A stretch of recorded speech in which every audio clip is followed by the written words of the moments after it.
ನೀವಿನ್ನೂ ನಮ್ಮ ಚಾನಲನ್ನು ಸಬ್ಸ್ಕ್ರೈಬ್ ಮಾಡಿಲ್ಲ ಅಂದರೆ ಈಗಲೇ ಸಬ್ಸ್ಕ್ರೈಬ್ ಮಾಡಿ, ನಂತರ ಪಕ್ಕದಲ್ಲಿ ಕಾಣುವ ಬೆಲ್ ಐಕನ್ ಕೂಡ ಪ್ರೆಸ್ ಮಾಡಿ.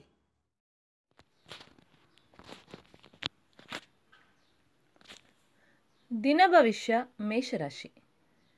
ನಿಜವಾದ ಅಂತಃಕರಣಶೀಲರಾದ ನೀವು ಪರರ ಕಷ್ಟಕ್ಕೆ ಮರುಗಿ ಸಹಾಯ ನೀಡುವಿರಿ. ಇದರಿಂದ ಜನರು ನಿಮ್ಮ ಮೇಲೆ ಹೆಚ್ಚಿನ ವಿಶ್ವಾಸವನ್ನು ತಾಳುತ್ತಾರೆ. ನಿಮ್ಮನ್ನು ಗೌರವಿಸಲು ಬಂದ ವ್ಯಕ್ತಿಗಳೊಂದಿಗೆ ಸೌಜನ್ಯದಿಂದ ಮಾತಾಡಿ. ವೃಷಭ ರಾಶಿ. ಸಾಮಾಜಿಕವಾಗಿ ನೀವು ಗುರುತಿಸಲ್ಪಡುವಿರಿ. ನೀವು ಅದ್ಭುತವೂ ವಿಶೇಷವೂ ಆದಂತಹ ಕಾಂತಿಯ ಶಕ್ತಿಯಾಗಿ ಆಧರಿಸಲ್ಪಡುವಿರಿ. ಇದು ದೈವವು ನಿಮ್ಮ ಮೇಲೆ ತೋರಿದ ಔದಾರ್ಯವೆಂದು ಭಾವಿಸಿ. ಅಹಂಕಾರ ಪಡದಿರಿ. ಮಿಥುನ ರಾಶಿ. ಸದಾಕಾಲವೂ ನಿಮ್ಮನ್ನು ಜನರು ಮಾತನಾಡಿಸಬೇಕು, ಪ್ರತಿಯೊಂದು ಕ್ರಿಯೆಗೂ ಶಹಬಾಸ್ಗಿರಿ ಕೊಡಬೇಕೆಂಬ ಮನೋಭೂಮಿಕೆಯಿಂದ ಹೊರಬನ್ನಿ. ಏಕೆಂದರೆ ಎಲ್ಲರನ್ನೂ ಎಲ್ಲ ಕಾಲಕ್ಕೂ ಮೂರ್ಖರನ್ನಾಗಿಸಲು ಶಕ್ಯವಿಲ್ಲ. ನಿಮ್ಮಲ್ಲಿನ ತಪ್ಪನ್ನು ತಿದ್ದುವವರನ್ನು ಗೌರವಿಸಿ. ಕರ್ಕಾಟಕ ರಾಶಿ. ಕುಟುಂಬದಲ್ಲಿನ ಅಸಮತೋಲನವನ್ನು ತಪ್ಪಿಸಲು ಮನೆಯ ಸದಸ್ಯರೊಂದಿಗೆ ಪ್ರತ್ಯೇಕವಾಗಿ ಮಾತನಾಡಿ. ನಂತರ ನೀವು ತೀರ್ಮಾನ ಕೈಗೊಂಡಲ್ಲಿ ಎಲ್ಲರೂ ನಿಮ್ಮ ತೀರ್ಮಾನವನ್ನು ಒಪ್ಪುವ ಸಾಧ್ಯತೆ ಇರುತ್ತದೆ. ಆದರೆ ಒಬ್ಬ ವಿಚಾರ ಮತ್ತೊಬ್ಬರ ಬಳಿ ಹೇಳದಿರಿ. ಸಿಂಹರಾಶಿ. ಮನೆಯ 4 ಗೋಡೆಗಳ ಮಧ್ಯೆಯೇ ಕಾಲ ತಳ್ಳುವಂತಹ ಪರಿಸ್ಥಿತಿ ಎದುರಾಗುವುದು.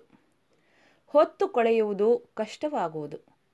ಪುರಾಣ ಪುರುಷರ ಅಥವಾ ಧಾರ್ಮಿಕ ಪುಸ್ತಕಗಳನ್ನು ಓದುವತ್ತ ಗಮನ ಕೊಡಿ.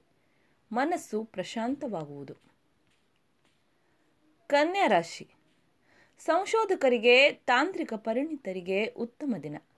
ನಿಮ್ಮ ಸಂಶೋಧನಾ ಬರಹಗಳಿಗೆ ಮಾನ್ಯತೆ ದೊರೆತು ವೃತ್ತಪತ್ರಿಕೆಯಲ್ಲಿ ಆ ಲೇಖನವು ಪ್ರಕಟಗೊಳ್ಳುವ ಸಾಧ್ಯತೆ ಇರುತ್ತದೆ.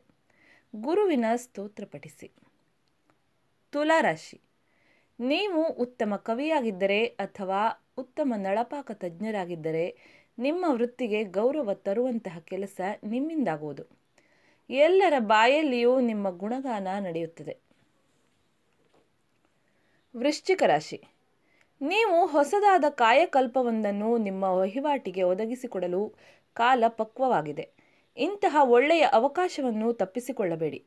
ಹಣಕಾಸಿನ ಸ್ಥಿತಿ ಉತ್ತಮವಾಗಿರುತ್ತದೆ. ಧನುರಾಶಿ. ಗೂಳಿಯಂತೆ ಮುನ್ನುಗ್ಗುವ ಸ್ವಭಾವ ತಪ್ಪೇನಲ್ಲ, ಆದರೆ ಎಲ್ಲದಕ್ಕೂ ಒಂದು ಇತಿಮಿತಿ ಇರುತ್ತದೆ.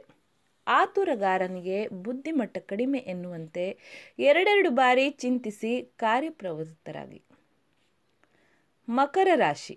ನಿಮ್ಮ ಮನಸ್ಸನ್ನು ಘಾಸಿಗೊಳಿಸಿ ದುರ್ಬಲರನ್ನಾಗಿ ಮಾಡುವ ಜನರನ್ನು ಅಲಕ್ಷಿಸಿಬಿಡಿ. ನಿಮಗೆ ಧೈರ್ಯವನ್ನು ತುಂಬುವ ಮತ್ತು ಸಕಾರಾತ್ಮಕವಾಗಿ ಚಿಂತಿಸುವ ಜನರ ಸಂಪರ್ಕವನ್ನು ಹೊಂದಿ. ನಿಮ್ಮ ಮುಖದಲ್ಲಿ ಮಂದಹಾಸ ಮೂಡುವುದು. ಕುಂಭರಾಶಿ. ಮನಸ್ಸನ್ನು ನಿಗ್ರಹಿಸುವಂತಹ ತುರ್ತು ಶಕ್ತಿಯನ್ನು ಸಂಪಾದಿಸಿಕೊಳ್ಳಿ. ಆಂಜನೇಯ ಮಂತ್ರವನ್ನು ಇಲ್ಲವೇ ಹನುಮಾನ್ ಚಾಲಿಸವನ್ನು ತಪ್ಪದೆ ಪಠಿಸಿ. ನಿರ್ಧಾರಗಳನ್ನು ತಳೆಯುವಾಗ ಹಿರಿಯರ ಸಲಹೆಯನ್ನು ಸ್ವೀಕರಿಸಿ. ಮೀನರಾಶಿ. ಆತ್ಮವಿಮರ್ಶೆ ಮಾಡಿಕೊಳ್ಳುವುದು ಒಳಿತು. ಈ ಹಿಂದೆ ನಡೆದು ಹೋದ ಘಟನೆಗಳಿಗೆ ನೀವೆಷ್ಟು ಕಾರಣೀಭೂತರು ಎಂಬುದನ್ನು ಚಿಂತಿಸಿ. ಆದ ಅಚಾತುರ್ಯವನ್ನು ಪುನಃ ಮರುಕಳಿಸದಂತೆ ನೋಡಿಕೊಳ್ಳಿ. ನೀವಿನ್ನೂ ನಮ್ಮ ಚಾನಲನ್ನು ಸಬ್ಸ್ಕ್ರೈಬ್ ಮಾಡಿಲ್ಲ ಅಂದರೆ ಈಗಲೇ ಸಬ್ಸ್ಕ್ರೈಬ್ ಮಾಡಿ, ನಂತರ ಪಕ್ಕದಲ್ಲಿ ಕಾಣುವ ಬೆಲ್ ಐಕನ್ ಕೂಡ ಪ್ರೆಸ್ ಮಾಡಿ.